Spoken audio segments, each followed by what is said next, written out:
Corona की लहरों के बार बार आने को लेकर कनाडा की एक स्टडी में बड़ा दावा किया गया है। इस स्टडी के मुताबिक वैक्सीनेटेड लोगों को भी दोबारा संक्रमण होने का खतरा गैर वैक्सीनेटेड लोगों की वजह से बढ़ता जा रहा है। और इस स्टडी के जरिए आपको बताएं कि सुझाव दिया गया है कि वैक्सीन को अनिवार्य बनाने की दिशा में सरकारों को कदम बढ़ाना चाहिए, आगे आना चाहिए।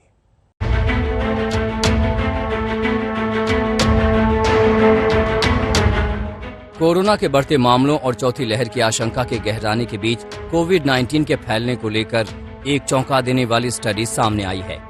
इस स्टडी के मुताबिक वैक्सीन नहीं लगवाने वाले लोगों के साथ रहने से वैक्सीनेटेड हो चुके लोगों को भी कोविड-19 का खतरा बढ़ जाता है। कनेडियन मेडिकल एसोसिएशन जर्नल में पब्लिश रिसर्च में वैक्सीन नहीं लगवाने वाले लोगों के लिए आगाह किया गया है। इस रिसर्च के मुताबिक घुली मिली आबादी में रहने वाले गैर वैक्सीनेटेड लोगों के मुकाबले वैक्सीनेटेड लोगों को संक्रमण का ज्यादा खतरा है। टोरंटो यूनिवर्सिटी के दालालाना स्कूल ऑफ पब्लिक हेल्थ के को राइटर डेविड फेसमैन ने कहा कि इस रिसर्च से जाहिर होता है कि कोरोना के खिलाफ टीकाकरण को अनिवार्य बनाने की जरूरत है। वैक्सीन लगवाने न लगवाने का फैसला लोगों की मनमर्जी पर नहीं छोड़ा जाना चाहिए। जानकारों का भी मानना है कि वैक्सीनेशन के बगैर कोरोना की लहरों को बार बार आने से रोका नहीं जा सकता है। तीसरी और चौथी लहर के लिए भी अफ्रीकी देशों की मिसाल दी जा रही है, जहां पर 2 से 20% वैक्सीनेशन की वजह से बार बार दुनिया भर में संक्रमण फैल रहा है।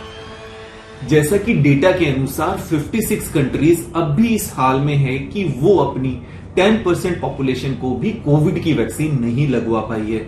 इससे साफ है कि ग्लोबली वैक्सीन इनइक्विटी मौजूद है, यानी काफी मात्रा में ऐसे लोग हैं जिन्हें वैक्सीन की एक भी डोज नहीं लगी है।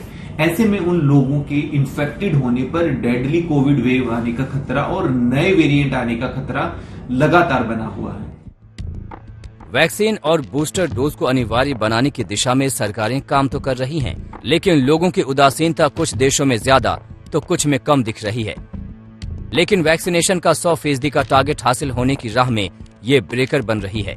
गरीब देशों में वैक्सीन मुहैया न होने की वजह से लोग इसे लगवा नहीं पा रहे हैं।